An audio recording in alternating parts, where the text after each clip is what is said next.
Gaza फ़लस्तीन में Israel की बर्बरियत के ख़िलाफ़ हैदराबाद में मज़लूमों की हिमायत में एक मुज़ाहरा किया गया। सईदाबाद में लड़कियों और ख़वातीन ने नमाज का एहतमाम किया और हमास के लीडर इस्माइल हनिया की शहादत के बाद ये मुज़ाहरा किया गया और इजराइल की मजम्मत करते हुए फ़लस्तीनी मज़लूमों की हिमायत की गई। Today we have gathered here with a very heavy heart to reflect on the issue that has spanned generations and remain at the forefront of global consciousness, the plight of Palestine, the land and people who were betrayed by the world and especially the Muslim Ummah. This issue is not just a territorial dispute or a border issue or a political dispute as spread and pushed by the liberals, but this is the religious issue, and it is the issue for Muslims as well.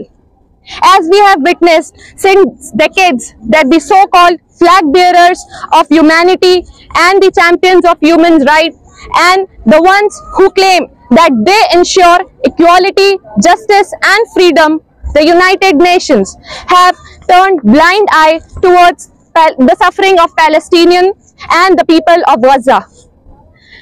And they have proved to be of absolutely no use. But it is a shame that with an approx count of billions, an ummah of Prophet Muhammad sallallahu alaihi wasallam, an ummah whose ancestors are Khalid ibn Walid and Umar radiallahu ta'ala anhu, are asking and begging for help from organizations who were created in the first place to displace and disrupt Muslim nations. So it is foolishness on the side of Muslim to expect any good from United Nations or any other organization. It's high time we realize that we are highly mistaken if we think that it's the people of Palestine who are in trouble. It's actually quite the opposite.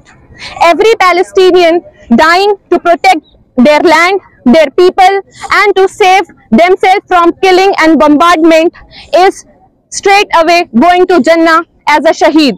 So, and also they are protecting Masjid al-Aqsa and are not compromising at all.